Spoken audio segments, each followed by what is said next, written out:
JK itu mentalitas Talibannya itu lebih dulu lahir sebelum Taliban itu sendiri lahir. Mantan Wapres Yusuf Kala alias JK akhir-akhir ini menghiasi pemberitaan di berbagai media.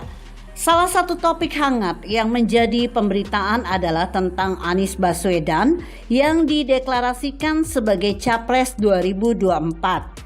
Dan konon di belakang pendeklarasian Anies ini terungkap nama JK. Pasti Anda kurang percaya kan? Ya, Anda dan siapapun tidak percaya. Terserahlah.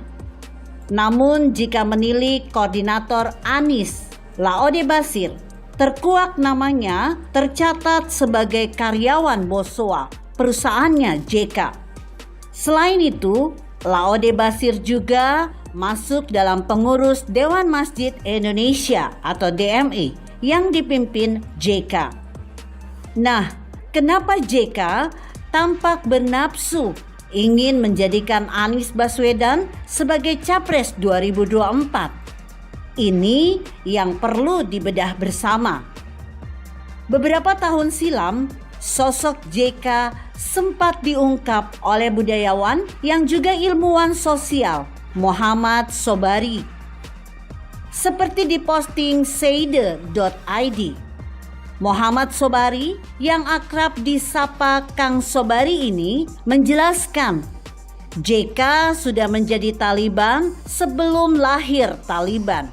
Artinya JK sudah biasa menggunakan kelompok intoleran radikal untuk kerja politiknya.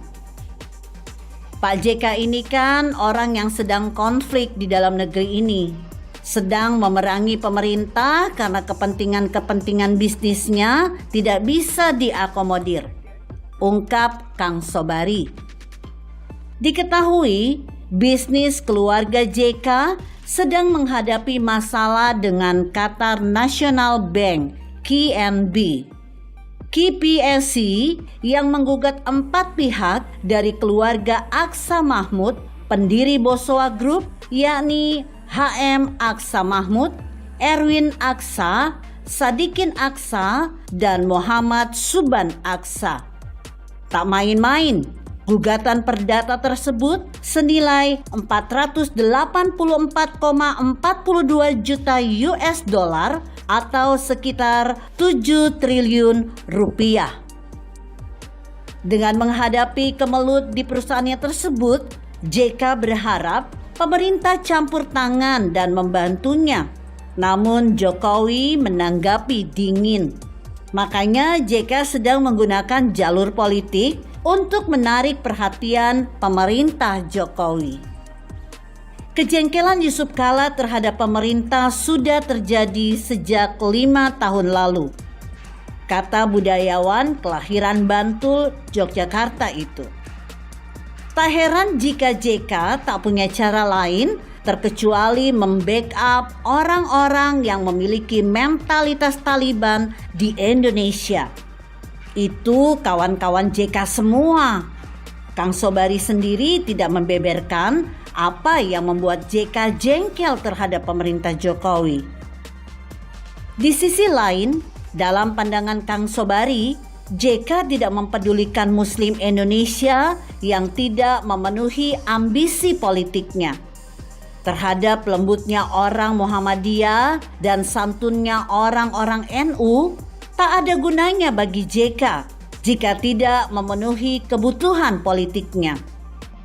Dia sudah rugi sangat banyak selama ini. Dia perlu pion, hanya pion. Bukan orang yang bisa diarahkan ke sana kemari, terang Kang Sobari. Menurut Kang Sobari, pion itu sudah didapat dan memenuhi syarat, yaitu sosok yang lahir di Jogja, besar di Jogja, sekolah di Amerika dengan bangga, darah Arab. Tapi kira-kira ya Taliban lah. Tanpa menyebut nama, segera kita tahu yang dimaksud, yaitu sosok yang dijadikan gubernur lewat isu agama pada 2017 lalu. Kini JK melalui tangan-tangan orang terdekatnya mulai menyuarakan Anies Baswedan sebagai Capres 2024. Sayangnya, suara pencapresan Anies tidak begitu menggema di beberapa daerah. Tidak seperti Ganjar Pranowo yang selalu muncul para relawan menghiasi berbagai media sosial. Bahkan tersiar kabar kepulangan Habib Rizik Syihab dari Arab Saudi ke tanah air ada peran JK dalam pembiayaan.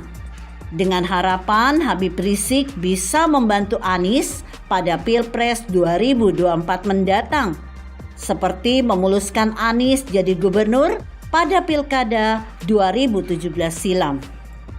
Namun kedekatannya JK dengan mantan pimpinan FPI Rizik Syihab tersebut juga bisa membuat pamor JK kian meredup.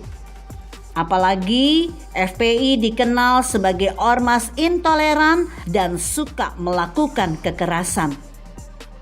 Mari kita lihat sejauh mana kedekatan JK dan Anies Baswedan.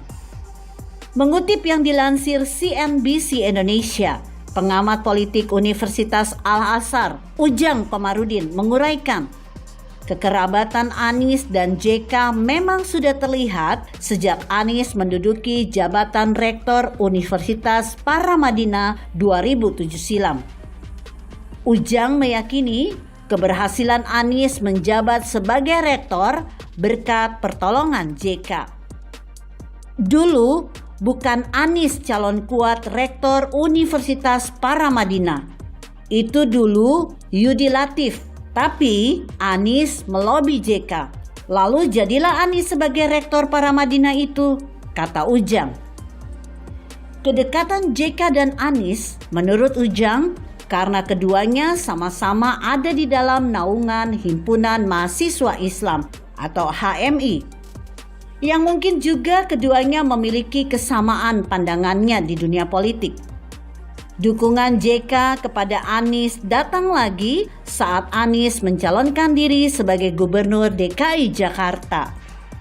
Kemudian, apakah dalam Pilpres 2024 JK masih akan mendukung Anies? Menurut Ujang, masih samar. Menurut Ujang, jika Anies berencana maju di Pilpres 2024 dengan dukungan JK dan Rizik, itu merupakan keuntungan yang besar untuk Anies.